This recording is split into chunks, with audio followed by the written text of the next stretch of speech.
मधुबन के बाबा, मधुबन के बाबा मुरली वाले, आपका क्या कहना, आपका क्या कहना। ओम शांति। आज 24 जनवरी 2025 के साकार मधुर महावाक्य हैं।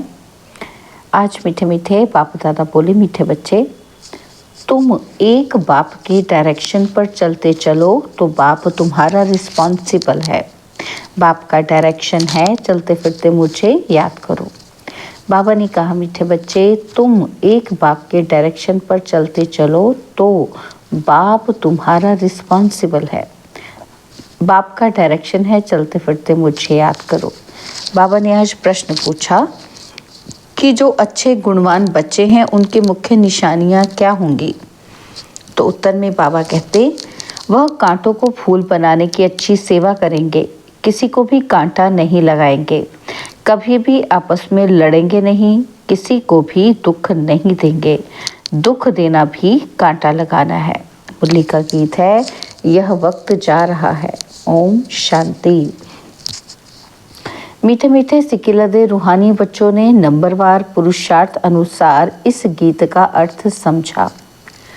नंबरवार इसलिए कहते हैं क्योंकि कोई तो फर्स्ट ग्रेड में समझते हैं और कोई सेकंड ग्रेड में, कोई थर्ड ग्रेड में। समझ भी हर एक की अपनी अपनी है, निश्चय बुद्धि भी हर एक की अपनी है।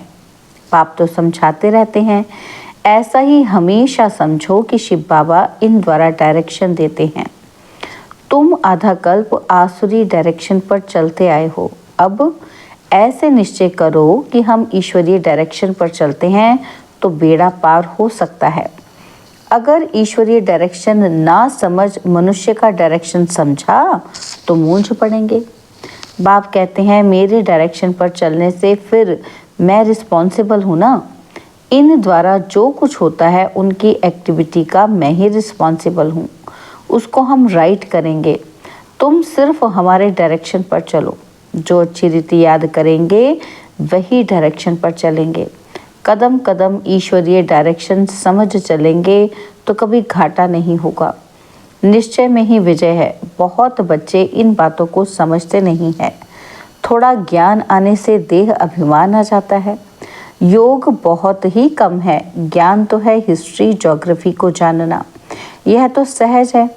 यहाँ भी मनुष्य कितनी साइंस आदि पढ़ते हैं, ये पढ़ाई तो इजी है, बाकी मेहनत है योग की। कोई कहे, बाबा हम योग में बहुत मस्त रहते हैं, बाबा मानेगा ही नहीं। बाबा हर एक की एक्ट को देखते हैं। बाप को याद करने वाला तो मोस्ट लवली होगा, याद नहीं करते इसलिए ही उल्टा सुल्टा काम होता है। बहुत रात दिन का फर्क है। अभी तुम इस सीढ़ी के चित्र पर भी अच्छी रीति समझा सकते हो। इस समय है कांटों का जंगल, यह बगीचा नहीं है। यह तो क्लियर समझाना चाहिए कि भारत फूलों का बगीचा था।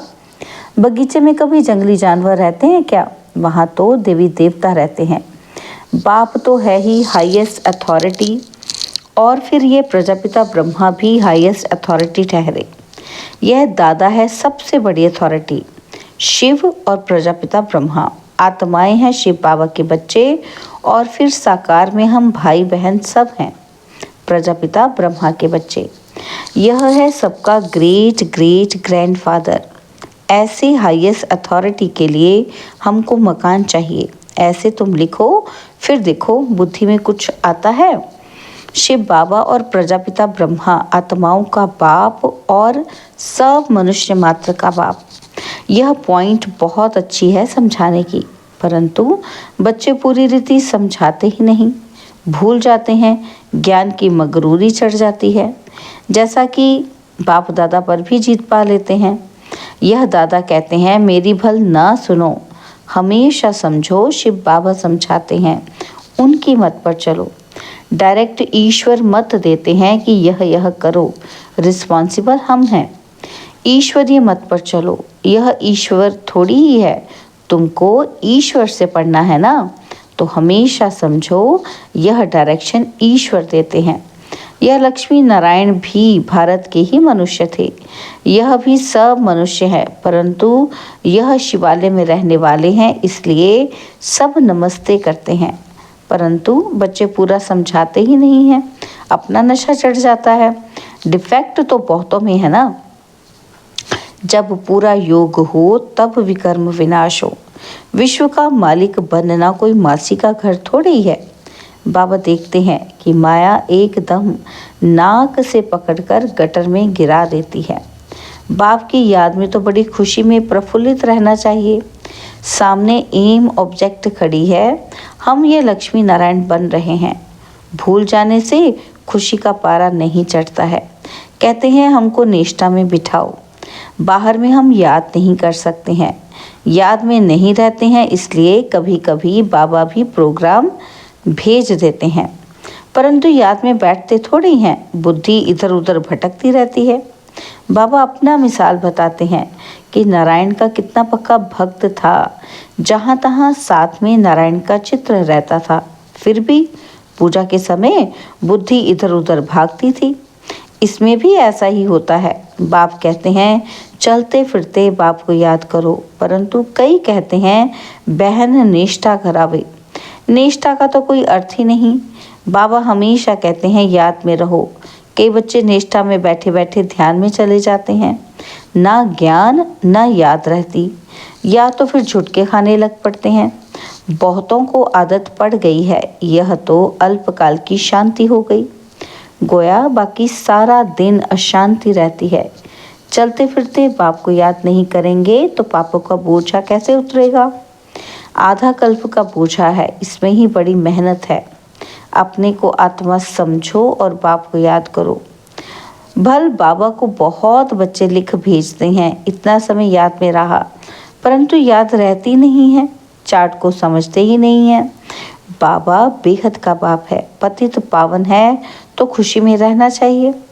ऐसे नहीं कि हम तो शिव बाबा के हैं ना, ऐसे भी बहुत हैं, समझते तो हैं कि हम तो बाबा के हैं, लेकिन याद बिल्कुल करते ही नहीं। अगर याद करते होते तो फिर पहले नंबर में जाना चाहिए। किसी को समझाने की भी बड़ी अच्छी बुद्धि चाहिए।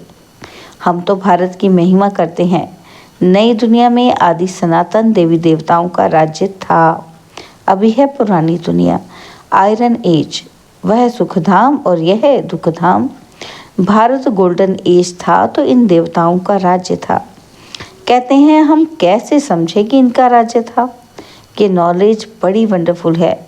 जिसकी तकदीर में जो है, जितना पुरुषार्थ करते हैं वह देखने में तो आता है।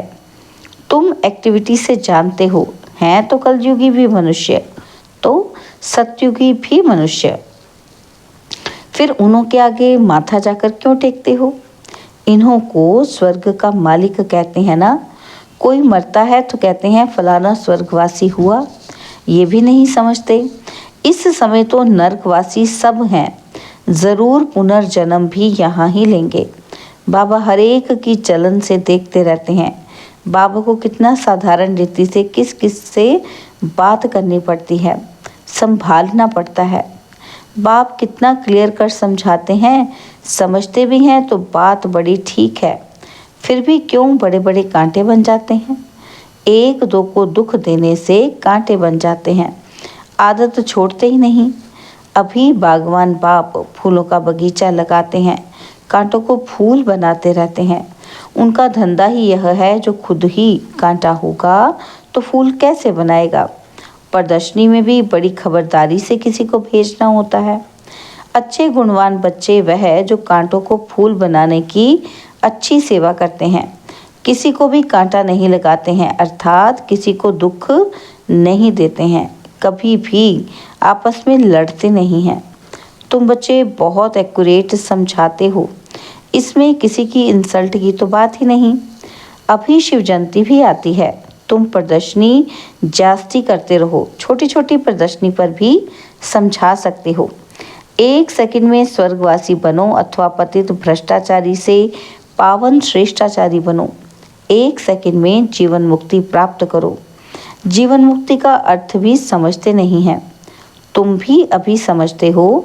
बाप द्वारा सबको मुक्ति जीवन मुक्ति मिलती है। परंतु ड्रामा को भी जानना है। सब धर्म स्वर्ग में नहीं आएंगे, वह फिर अपने अपने सेक्शन में चले जाएंगे और फिर अपने अपने समय पर आकर स्थापना करेंगे। झाड़ में कितना क्लियर है, एक सद्गुरु के सिवाय सदगति दाता और कोई हो नहीं सकता।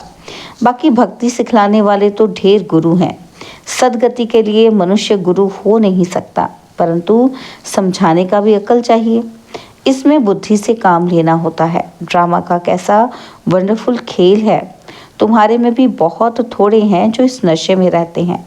अच्छा, मीठे मीठे सिकिल हृदय बच्चों प्रति माता पिता बाप दादा का याद प्यार और गुड मॉर्निंग।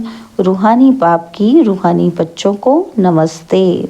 हम रूहानी बच्चों की रूहानी बाप दादाजी को दिलवा जान सिकवा प्रेम से नमस्ते। ओम शांति। प्यारे बाबा, मीठे बाबा, मेरे बाबा, शुक्रिया बाबा, शुक्रिया बाबा, शुक्रिया। आज की रात्रि क्लास में बाबा ने कहा, तुमको वास्तव में शास्त्रों पर वाद विवाद करने की कोई दरकार नहीं है। मूल बात है ही याद की और सृष्टि के आदि मध्य अंत को समझना है। चक्रवर्ती राजा बनना है, इस चक्र को ही सिर्फ समझना है। इनका ही गायन है। सेकंड में जीवन मुक्ति। तुम बच्चों को वंडर लगता होगा कि आधा कल्प भक्ति चलती है। ज्ञान रिंचक नहीं, ज्ञान है ही बाप के पास। बाप द्वारा ही जानना है। यह बाप कितना अनकॉमन है, इसलिए कोटों में कोई निकलते हैं। वह टीचर्स ऐसे थोड़े ही कहेंगे। ये तो कहते हैं मैं ही बाप टीचर गुरु हूँ, तो मनुष्य सुनकर वंडर खाएंगे। भारत को मदर कंट्री कहते हैं क्योंकि अम्बा का नाम बहुत वाला है। अम्बा के मेले भी बहुत लगते हैं। अम्बा मीठा अक्षर है। छोटे बच्चे भी माँ को प्यार करते हैं ना, क्योंकि माँ खिलाती पिलाती संभालती है। अब अम्बा का बाबा भी चाहिए ना। यह तो है बच्ची एडॉप्टेड, पति तो है नहीं।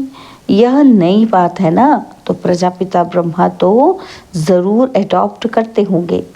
यह सभी बातें बाप ही आकर तुम बच्चों को समझाते हैं। अम्बा का कितना मेला लगता है, पूजा होती है, क्योंकि बच्ची ने बहुत सर्विस की है। मम्मा ने जितने को पढ़ाया होगा उतना और कोई पढ़ा ना सके। मम्मा का नामाचार बहुत है, मेला भी बहुत बड़ा लगता है। अभी तुम बच्चे जानते हो, बाप नहीं आकर रचना के आदि मध्य अंत का राज तुम बच्चों को समझाया है। तुमको बाप के घर का भी मालूम पड़ा है। बाप से भी लव है तो घर से भी लव है। यह ज्ञान तुमको अभी मिलता है। इस पढ़ाई से कितनी कमाई होती है तो खुशी होनी चाहिए ना। और तुम हो बिल्कुल साधारण, दुनिया को पता ही नहीं है। बाप आकर ये नॉलेज सुनाते हैं। बाप ही आकर सभी नई नई बातें बच्चों को सुनाते हैं। नई दुनिया बनती है बेहद की पढ़ाई से और पुरानी दुनिया से वैराग्य आ जाता है। तुम बच्चों के अंदर में ज्ञान की खुशी रहती है। बाप को और घर को याद करना है। घर तो सभी को जाना ही है। बाप तो सभी को कहेंगे ना बच्चों, हम तुमको मुक्ति जीवन मुक्ति का वर्षा देने आया हूँ, फिर भूल क्यों जाते हो। मैं तुम्हारा बेहद का बाप हूँ, राजयोग सिखलाने आया हूँ। तो क्या तुम श्रीमत पर नहीं चलेंगे? फिर तो बहुत घाटा पड़ जाएगा। यह है बेहद का घाटा। बाप का हाथ छोड़ा तो कमाई में घाटा पड़ जाएगा। अच्छा, गुड नाइट, ओम शांति। धारणा के लिए मुख्य सार है। पहला पॉइंट है, एक बाप की याद से मोस्ट लवली बनना है। चलते फिरते कर्म करते याद में रहने की प्रैक्टिस करनी है। बाप की याद और खुशी में प्रफुल्लित रहना है। और सेकंड पॉइंट है, कदम कदम ईश्वरीय डायरेक्शन पर चल हर कार्य करना है। अपनी मगरूरी नहीं दिखाना। कोई भी उल्टा सुल्टा काम नहीं करना है, मूंझना नहीं है। बाबा ने वरदान दिया, साधारण कर्म करते भी ऊंची स्थिति में स्थित रहने वाले सदा डबल लाइट भव। साधारण कर्म करते भी ऊंची स्थिति में स्थित रहने वाले सदा डबल लाइट भव। जैसे बाप साधारण तन लेते हैं, जैसे आप बोलते हो वैसे ही बोलते हैं, वैसे ही चलते हैं, तो कर्म फल साधारण हैं, लेकिन स्थिति ऊंची रहती है। ऐसे आप बच्चों की भी स्थिति सदा ऊंची हो। डबल लाइट मन ऊंची स्थिति में स्थित हो, कोई भी साधारण कर्म करो। सदैव यही स्मृति में रहे कि अवतरित होकर अवतार बन करके श्रेष्ठ कर्म करने के लिए आए हैं, तो साधारण कर्म अलौकिक कर्म में बदल जाएंगे। स्लोगन है, आत्मिक दृष्टि वृत्ति का अभ्यास करने वाले पवित्रता को सहज धारण कर सकते हैं।